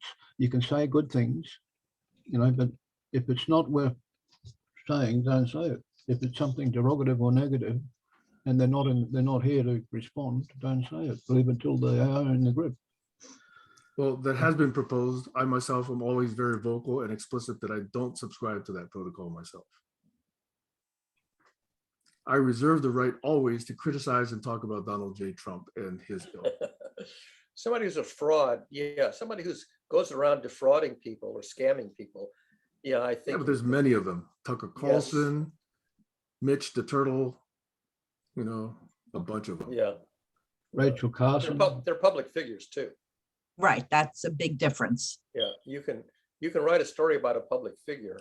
Okay, so that's an interesting distinction. If we've decided to make all of these behaviors and recordings public, aren't we also public figures? In a sense. Right. So I don't bristle if anyone says, oh, this is what Sam said on video 238 at 2 hours and 11 minutes and 30 seconds. Right. It's provable. It's demonstrable. Right. You may misinterpret what it meant, but it's demonstrable that he said those words in some context, because taking it out of context is a real problem. Right. So that's why when we say, or if I say, hey, we've recorded all these videos. All of these videos have all of us, those who attend, on record. So I should be able to cite that. whether or not you're in this particular session or not. I don't think there's anything invalid about that, in my opinion. Anyway, Martin's hand is up and then Stacy's. Okay, hi, I'll put the video at the same time. It's good that, I'm handsome. It's important for people to see it. Can you hear me okay? Because I'm not wearing a We microphone. can hear you. Okay. Okay, my joke wasn't funny then, but I am handsome. I want to say that bravo to Sam and to Alex, and be careful when I give you this praise, because you can do whatever you want, but it's not going to serve you as well to try to assume which particular behavior I'm talking about, because I'm talking about a pattern. So I noticed patterns from you today, Sam and Alex, that show signs of a willingness for personal development. So bravo. I don't recommend you try to figure out which one of these behaviors are right now, but bravo so that's a compliment I'm giving you. I think, Alex, you just mentioned Rachel Carson in the same category as other people, and I kind of want to know why, because if I know who she is, it'd be the first time I'd be hearing negative things about her. I kind of want to know what it is. And by the way, I agree that criticizing Trump should have no holds barred, but I don't agree with criticizing Trump. What I think we should do to get to the next paradigm is something I did quite a few years ago in my time capsule contribution that is available for anybody to read as a PDF. It's that he is a generic product of our time. He's just a mascot. Anybody else could have been him. He represents a cultural momentum. And that's what needs to be criticized over. Stacy, then Barry. And Yeah, by my the head's way, a little foggy from the headache, so I'm going to try to remember all my points. First, I want to make a distinction with the whole the issue of public figures. So yes, I think that anybody who's chosen to be recorded, they can be cited, the video can be shown. That's not the same as making judgments about them when they're not around. So I think that's something worth talking about. I would be more comfortable with taking that clip, reaching out to the person, letting them know this is what's being discussed so that they're there in real time, because you can't go back and change a person's perception once something's been heard. The other thing is, in all of the groups that I've ever been in, the one thing that everybody's in agreement on is that they really want to help heal the environment, the planetary environment. Unfortunately, I've noticed a lot of people forget about the people that are living in it. So maybe they personally are not the ones to do the healing in any particular case, although I think we're all healers in our own ways at the right time. But like when you were speaking about talking out loud, to somebody, that talking out loud is also healing. So it's not just about, having their message heard. There's a healing involved with that.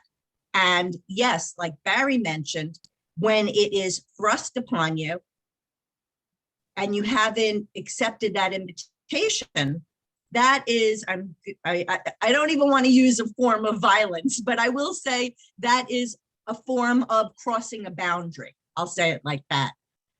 And it's up to us to have our own boundaries, that without judgment, because we need to decide what it is that we need. But I do want to say that it's important in a group to know where the value is of helping the individuals personally. It may be different, and that's okay, but know where you are and what's I can't even think of it. My head hurts. I'm going back off camera to lay down, but I really wanted to make that point. Thank are you. you saying know what is accepted convention or what is? Yes, for that particular room.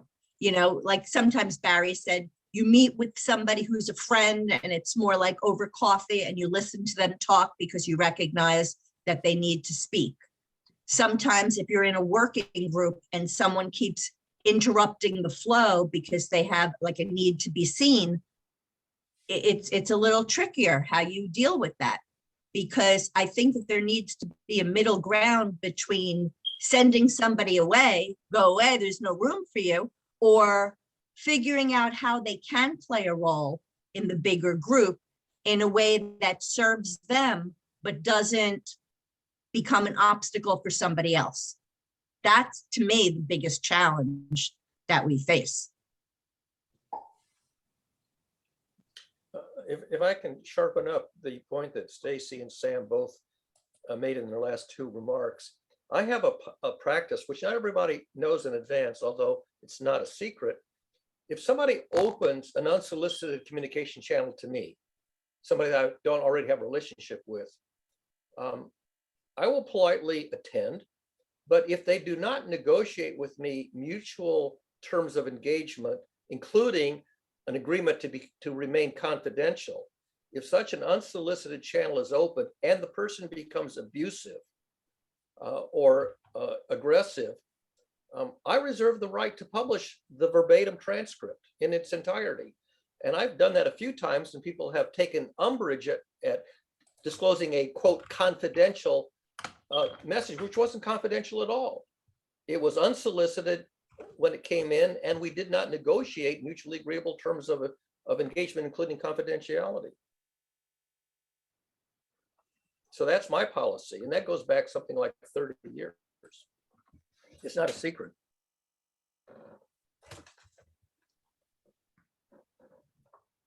That's the value, personal value of being honest and truthful about what you say.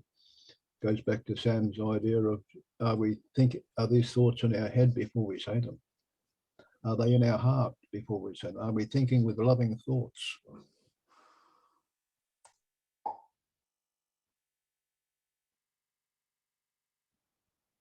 It's also taking transparency to a degree of accountability. In other words, know that people expect you to own your behavior, your utterances, your speech, Right, your posture. And if you don't want to own it, then don't do it,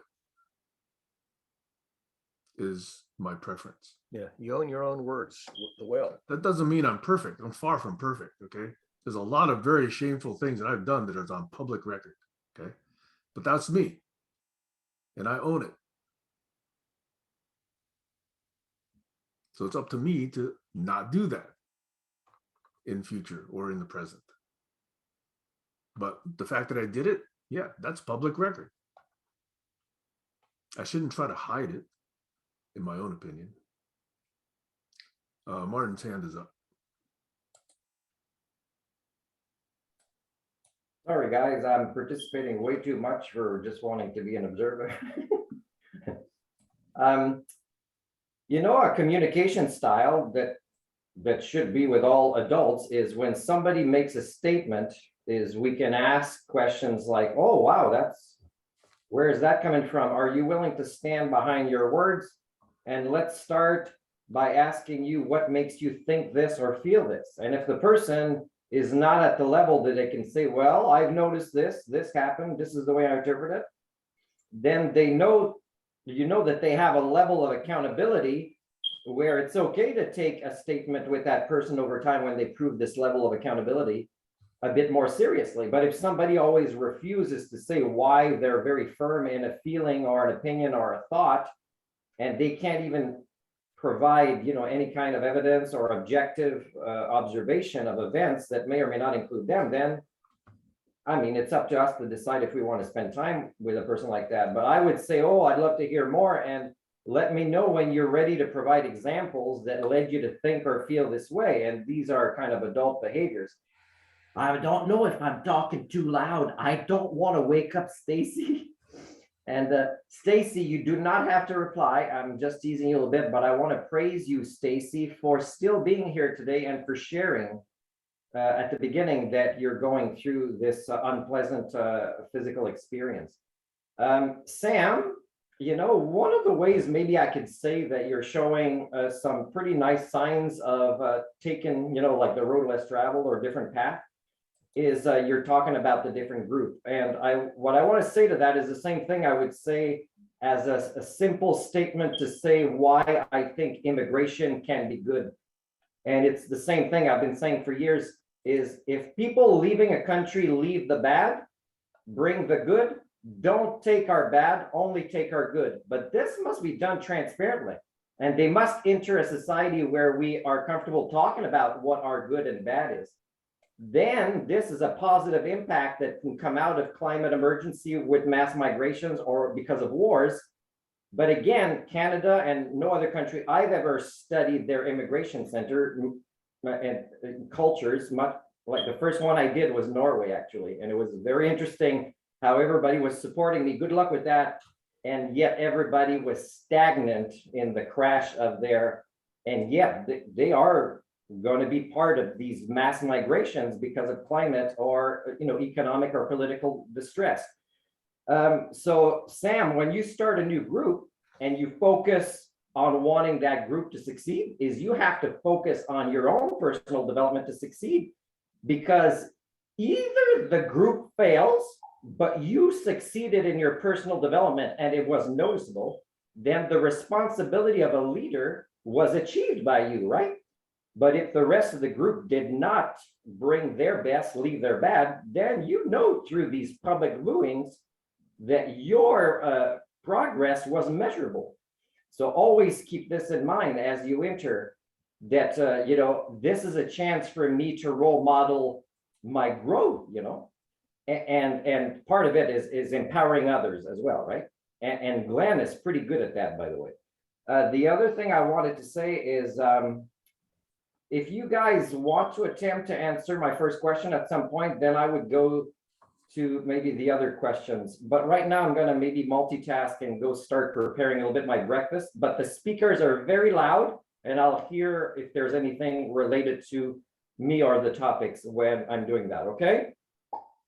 So quick search around the room. Anybody want to answer Martin's question? If you remember it. Martin, you want to restate the question?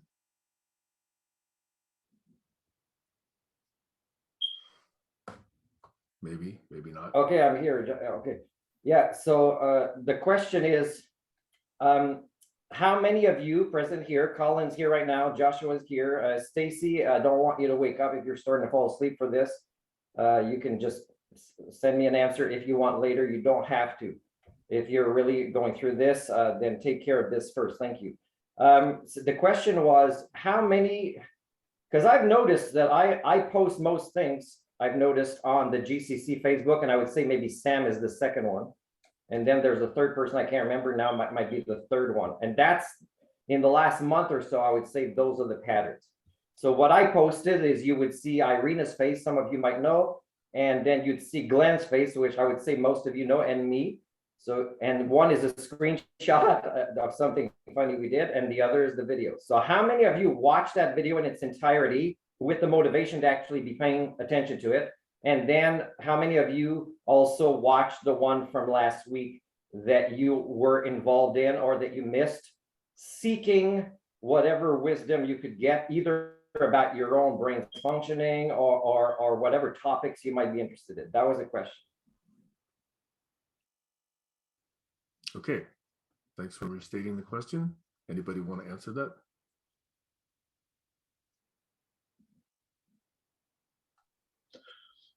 I believe that there's a lot of wisdom in the question. So I believe the answer to somebody else who's got more wisdom than me, perhaps, write a book over. Okay, I'll be clear. I have not watched either of the conversations with Glenn, Irina, and Martin, not because I didn't want to. Number one, I don't think I saw two go by. And number two, let me tell you about my week. I haven't even dug into how much I've been busy on work-related issues. So even if I do go back and watch GCC videos, sometimes it's weeks or months or years later. So There are some that come to mind that I will revisit more often. There are some others that I don't recall very much, and so I don't have a strong urgency to go back to see. And because there's over 600 now, I'm sure there's videos that I have not ever gone back to and rewatched. That's my answer. But when I do, yes, I always look for the dynamics, who's ignored, who's spoken over, who takes more time, who, those behaviors are always of top interest to me. Over. I remember the gem collection routine that Colin was doing was useful because provided he shared those links to those gems with the rest of the group. I mean, that wasn't always the case. So when you come across a gem in these conversations, bookmark it, and you can share it with the group or put it on your Links Plus page. Great idea.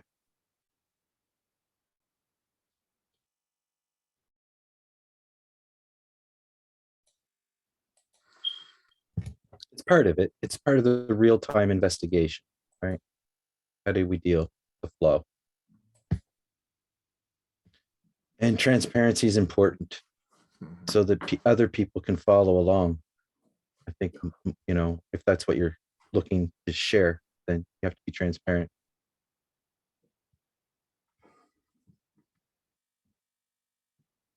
Josh, you're on.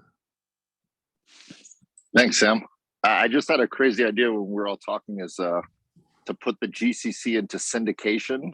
So I could use the Clubhouse app, create an avatar, and you go into a room and it's just 24/7 GCC talks and see who comes in there, see if anyone's interested in it, and then just, what is this? And then it could have a link on the top to explain No. what's going on. No, this is my hell coming true. Why is this your hell coming through, Colin? I don't know. We should talk about that. We need therapy now.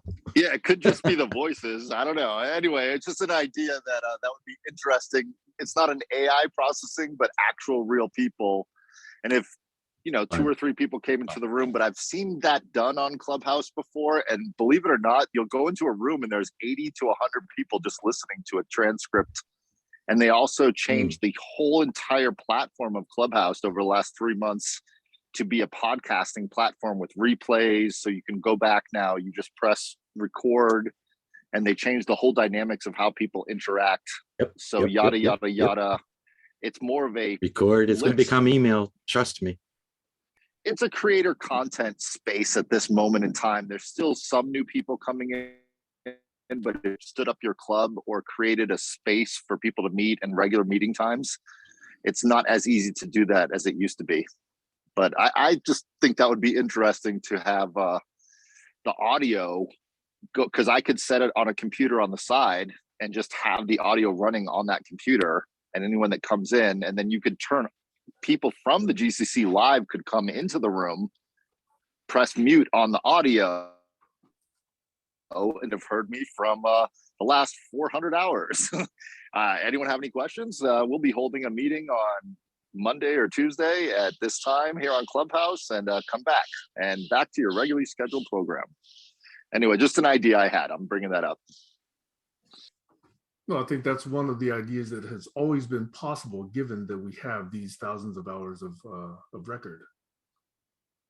And one of the reasons that we agreed at one point to make this public.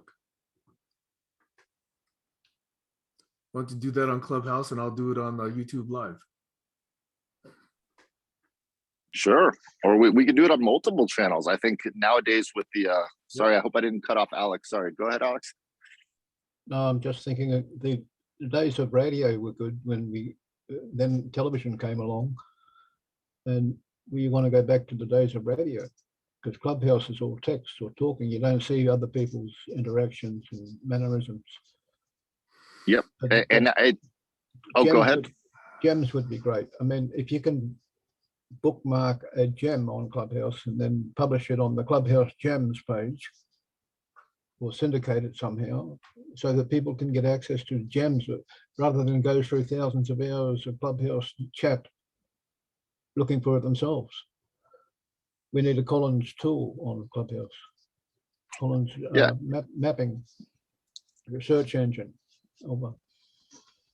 Yeah, but I was just going to also mention some people just like to find a conversation to fall asleep to. And I know that sounds crazy, but that's a big thing where it's like, I'm going to come in this room just to fall asleep because it's a soothing energy. People are talking nice. And it is amazing what you just said, Alex, that radio is actually coming back because our lives are so busy. We need to exercise, do things around the house, on our ways to work in the car. That radio podcasting is one of the hottest things on the internet at this moment in time because of that reason, going back to the radio. With that, I'm complete. Yeah, I think the skill of storytelling is important. And I think having focus and a beginning, a middle, and an end in mind with not being too closed-minded for serendipity is a really good mix of having a thought trail successfully launched and landed and entertaining. I don't know. It's difficult. There's a whole lot of apps for listening when you're traveling or riding a bicycle or jogging. You can listen to these podcasts and books. You can listen to Jordan Peterson's 12 Rules for Life if you go shopping or you go out jogging.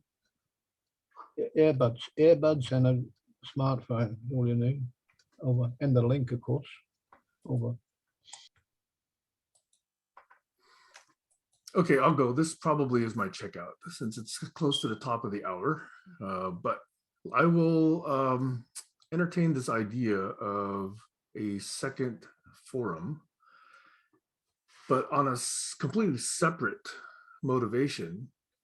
At times when Doug has taken Sundays off, I have set up the barn raising link on the Sunday at the same time. So in case anybody who wants to join and are not observing Easter, I'll hang out there just in case anybody wants to join. I'll show up. Yeah, sounds good. I might be there as well, depending. Yeah. Colin, were you at last Sunday's unblocking? No, I wasn't, but the one before I was, and I recorded a little piece of you and Doug interacting on your disagreement. It's interesting. I like to forward that to you. It's just like a little gem, but it's more like the podcast audio gem idea. Yeah, feel free to post it. You know, like I say, I'm always. I just kind of caught it. It was just an effort in the moment. I didn't catch it all. I wasn't really prepared. But I just hit the record on the simple audio recorder. And, I think I caught some framing that would be interesting if we could review that, because it does seem to be some nuggets that seem to be meaningful to the group. Anyway, I'll just leave it at that. The reason I ask that, Colin, is because I'd heard that unblocking was moving to Mondays at 1 p.m. Eastern time. That's why the Sunday time is no longer unblocking as moderated by Doug. And Context. That's why I offered to sort of appear there tomorrow for people who want to continue some dialogue and possibly help frame the possible new forum. Yeah, that sounds great. And maybe, we could pretend we're on Clubhouse and do what Josh talked about. Look at old videos. I'm not going to pretend that. Well, I mean, we could look at old videos. I mean, you can look at old videos. Pretend what you want. Right. Yeah, I don't know. Well, like we could look for good stuff, like or try to find stuff to bring. Maybe, I don't know.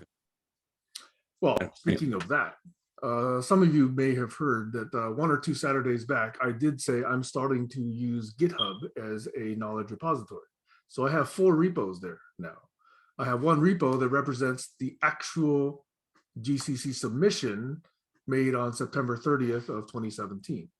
I have 3 others, and one of them is just a link, unfortunately, because the Dictopedia mock-up, in my opinion, doesn't exist well in Markdown, so it exists much better in a spreadsheet form until it turns into a real app. So that repo is just a link to a spreadsheet in Google Drive. but I still found it useful to be there because if that's going to be a place that represents my notion of what a knowledge repository is for GCC, then it needs to be findable from there. So that's why I created it. Anyway, that's my It's checkout. it's a start. Yeah. And Start is important. put up the link, this exact link at this time for tomorrow. Okay. And Martin and Josh have their hands up. Okay.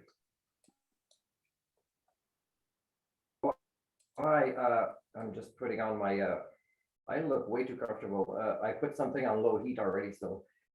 Sam, if you're about to go, are you there now, Sam? Because Yes, Sam, I'm still I wanted here. to maybe, yeah, I wanted to go quickly to my third question instead of my second one. And maybe you can answer first.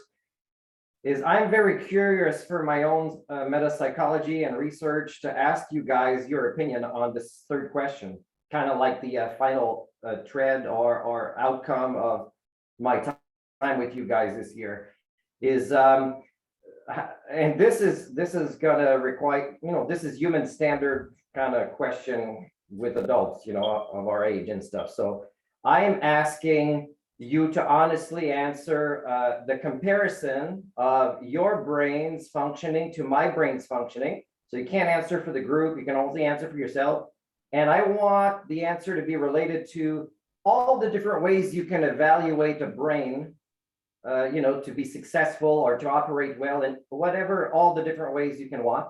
So please answer this if you can choose to do this. It's very useful to me, and add whatever feedback you might want for whatever better or worse and what reasons. That's important to me, as part of studying how I interact with others, for example, the human condition.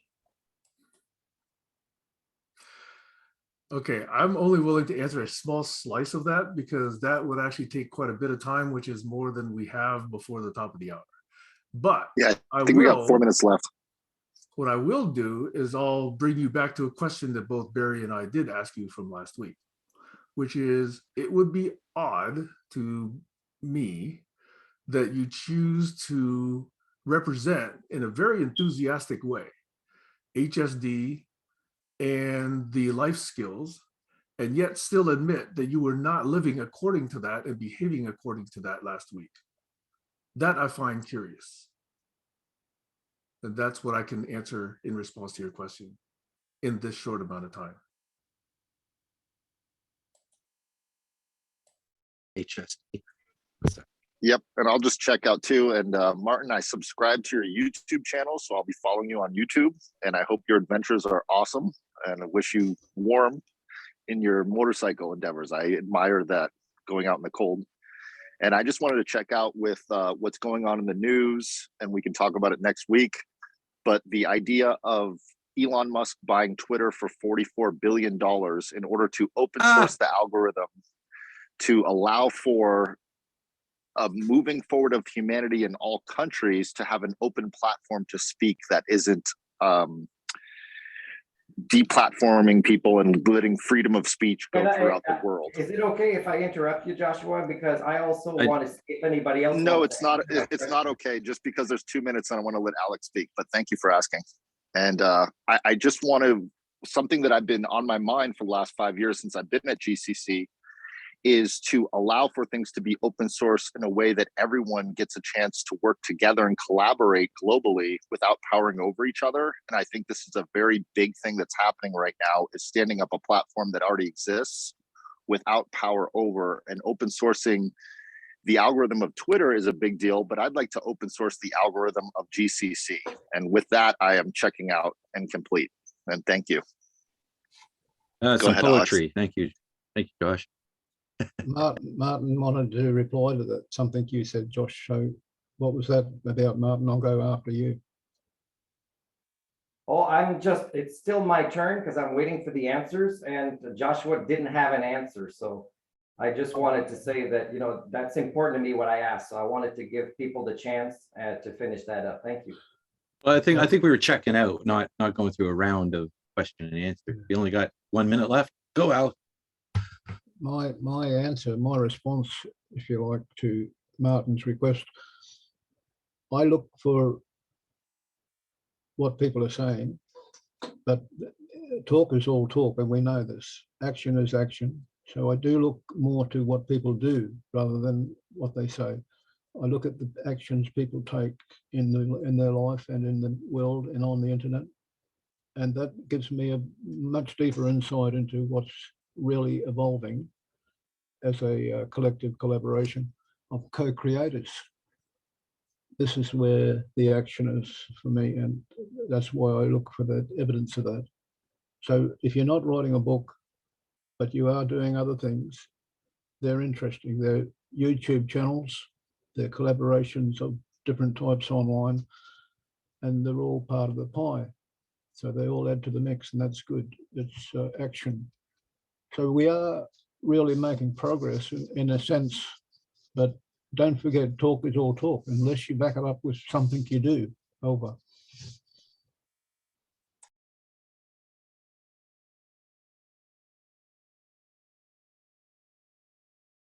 Oh, okay, so is that it for my question then? Because I so far nobody answered it. Joshua. Well, there thanks may for be an sharing. after show. Maybe an after show. I don't know. I have to ask Sam. Like sometimes there's an after show, right? I don't know if people want to stick around. Just Sam usually tries to give everybody time to leave. Okay, Nice. okay, Colin, I get it. So some people might